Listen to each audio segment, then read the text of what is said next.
used to work at a small grocery store called Nolan's Market, the kind of quiet neighborhood place where old ladies still pay in coins and everyone knows each other's coffee order.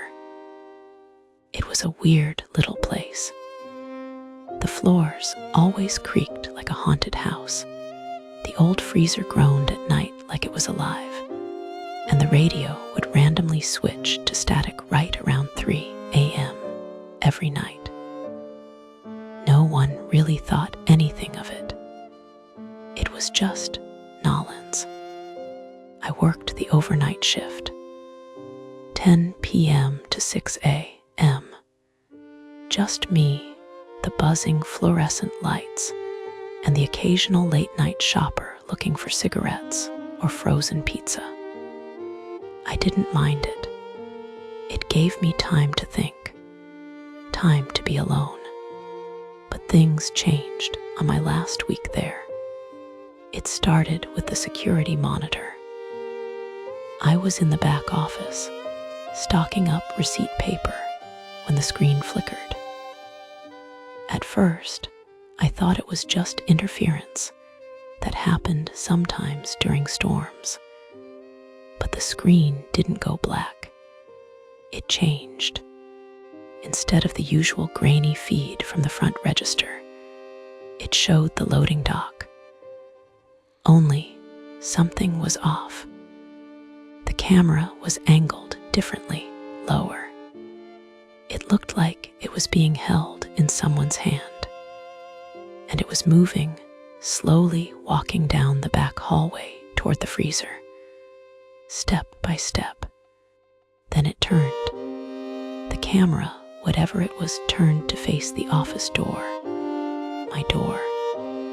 I stared at the screen and heard the softest knock once, then twice, then 3 times. I opened the door.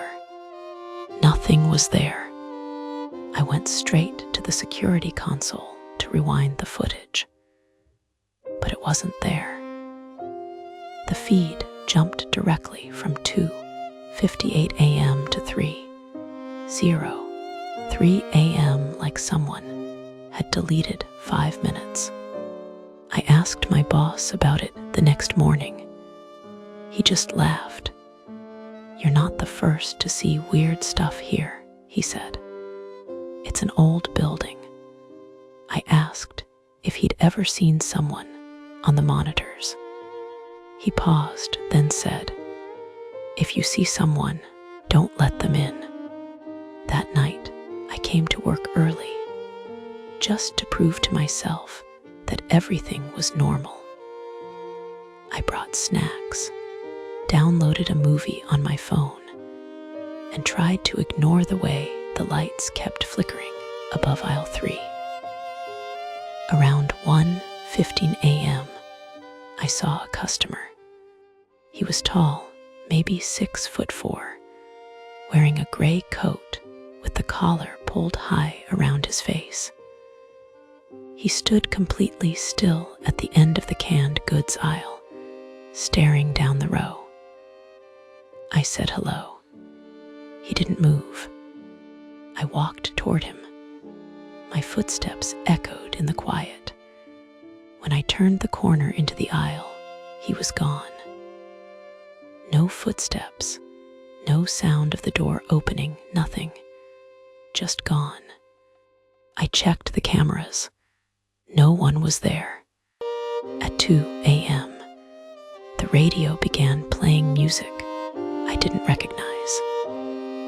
Something low and slow, like a lullaby played on warped vinyl.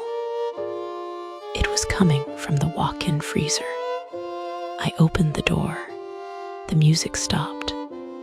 Inside was completely dark, colder than usual. I stepped in just to be sure, thinking maybe someone left a phone playing music in there. But when I turned to leave, the door slammed shut behind me. I screamed. I pounded on the steel door, but no one came. Then, from behind the stacks of meat and plastic crates, I heard breathing.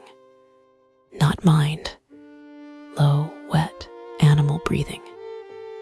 It came closer. I couldn't see anything, but I swear something passed right in front of me, brushing the fabric of my jacket. Then it was gone. The door opened by itself. I ran back to the front of the store, locking every door behind me. I should have left.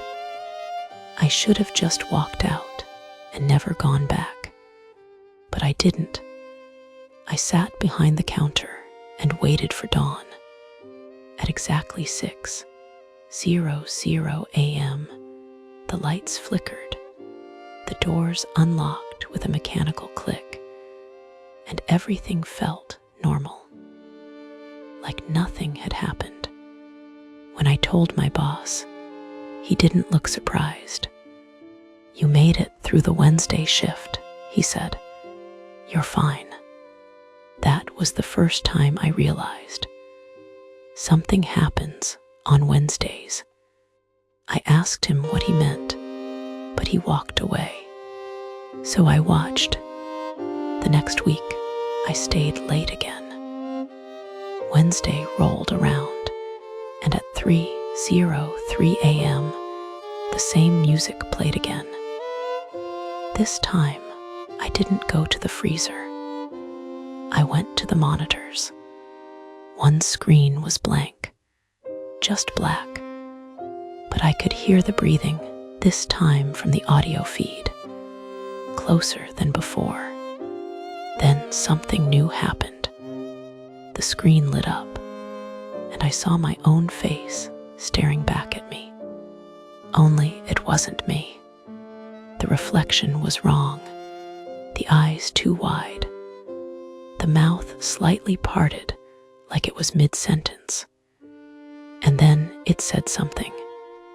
No audio, just subtitles at the bottom of the screen. "You're not supposed to be here." I backed away, turned off the monitors, and unplugged the system. The power didn't go out, but the image stayed. The next few nights were quiet. No music, no customers, no shadows, just silence. It almost felt normal again, until my final shift. It was raining hard that night. The kind of rain that makes the world look smeared and uncertain through the windows. I clocked in, did inventory, and waited. Around 2:45 a.m., the power cut. Emergency lights kicked in, and the soft red glow made the store look like it was underwater. I stood behind the counter and waited. At 3:00 a.m. on the dot, every product label in the store changed. Not physically, the names just looked wrong, like they were written in a language I almost recognized, like a dream you forget when you wake up. Then the phones rang. Not the store phone, my cell.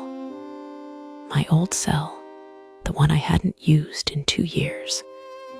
It had been broken since a car accident. I didn't even know where it was, but it was ringing. From the staff break room, I followed the sound. There it was, my old phone sitting on the table, its screen glowing with my name on it. I answered. A voice whispered, "You stayed too long." The lights went out completely. When they came back, everything was reversed. The aisles were mirrored. The signage was backward. Even the clock on the wall ticked counterclockwise. And there was someone behind the counter. It looked like me, but not quite. It smiled and said, "I'll take your shift now."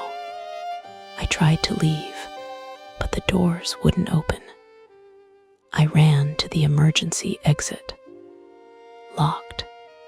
I grabbed a fire extinguisher and smashed the glass. Behind it was another door, the same one I had just tried.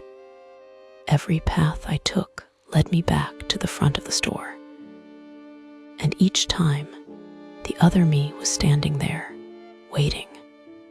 I don't remember how I got out. I woke up in my bed, fully dressed, the next morning. My clock read 6:01 a.m. But when I looked out the window, I saw Nolan's Market. It was across the street, only it had been torn down a year ago, replaced by a coffee shop.